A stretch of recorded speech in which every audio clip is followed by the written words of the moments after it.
Today we are going over the 5 reasons why I chose the DR650, so make sure you stay till the end to find out why.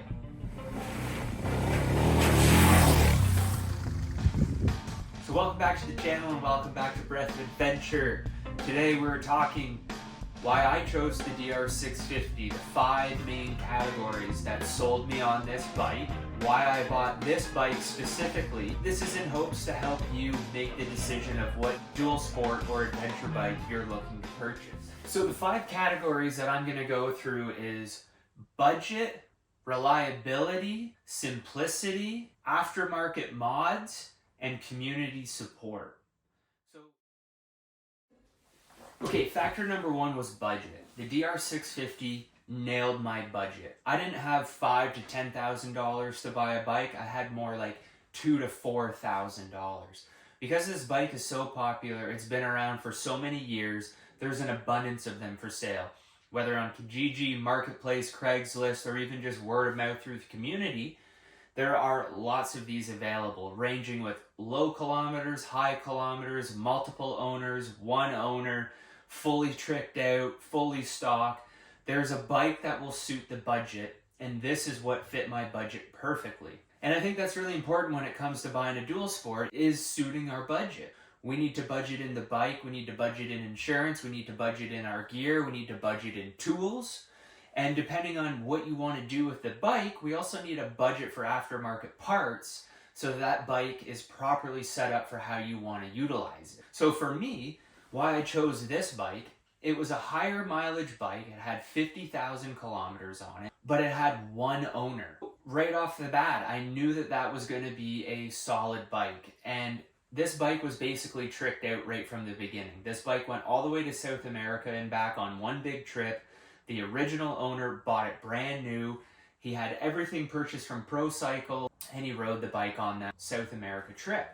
I knew that the bike was looked after. I knew that a one owner who valued that type of riding made sure to fix and maintain everything that needed to be done properly. So that is a major reason why I bought this specific bike, but it hit the budget. It was higher mileage, it needed a little bit of carb work, and it was just a beautiful story and a beautiful connection with the original owner, and that was the reason why I picked up this bike.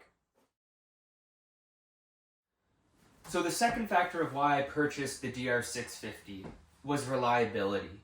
These bikes are known to go to 100,000 kilometers. They're known as the bush pig or a bush tractor. They just keep chugging along. It's not a high performance bike.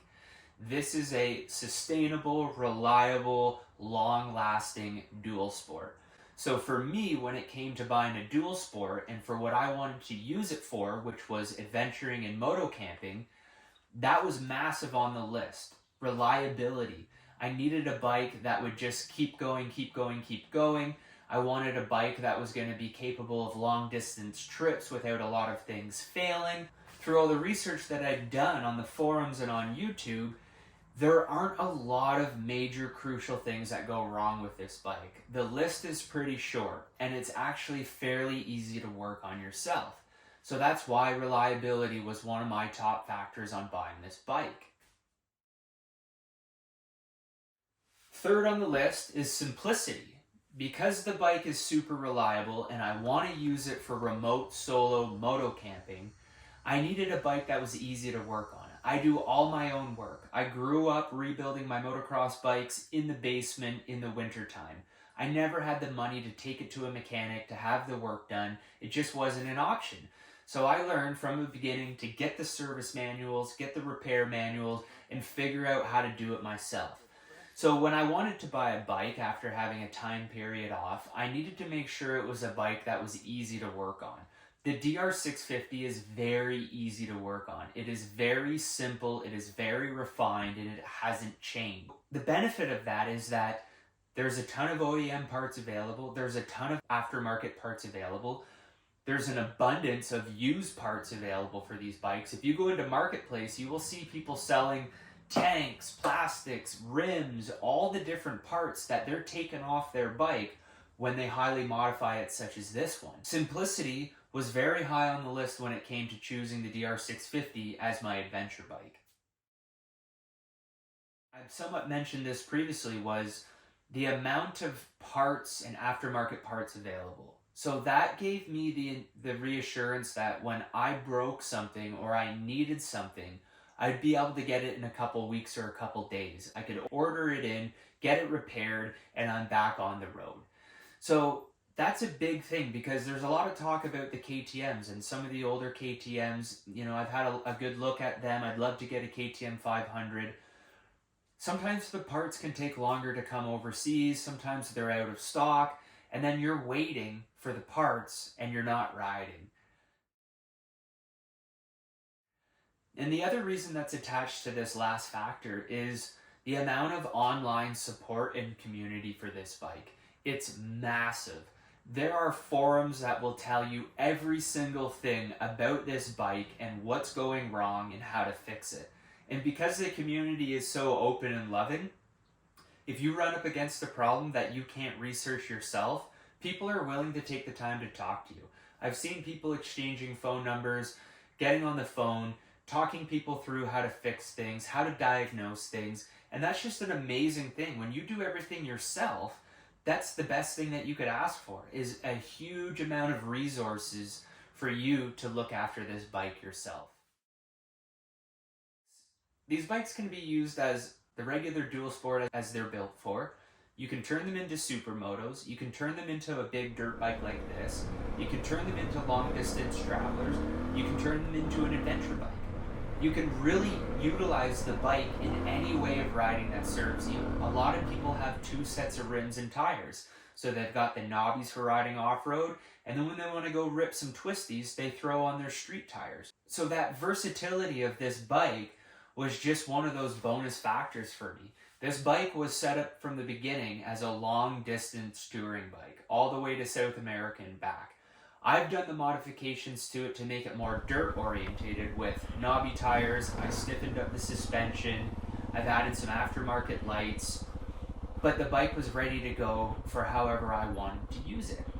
And I think that's important when we're investing into a bike, whether it's $3,000 or $10,000, is that bike is going to serve you in many different avenues of riding, because things will change. All of last season, I spent most of the time in the woods, in the dirt. This season, I'm starting to do a little bit more back road touring. I'm just finding it a little bit more relaxing to do a little more long distance, exploring some more remote areas I haven't been. So it's like all I have to do is switch the tires to be more of a road-orientated tire, and I'm good to go. Overall, the DR650 is an amazing platform. Whether you want a dual sport, adventure ride, supermoto, street ride, whatever you want to do, you can set this bike up for you. It has enough power, it has enough low end, it doesn't get blown around on the highway. It's just overall an awesome bike. It's not as wide as some of the other adventure bikes. It's not as heavy as some of the other adventure bikes. It's very suitable for any level of rider. You can lower them, you can raise them, you can get high seats, you can get low seats. Whatever you want to do with this bike, you can do it. You just need to tweak it to serve you the best. So I hope this helps you decide on what bike you're going to buy. And if it's a DR650 and this video helped, make sure to give me a comment and let me know your experience. Give me a thumbs up. And if you haven't already, make sure to subscribe to the channel. And we'll see you on the next one.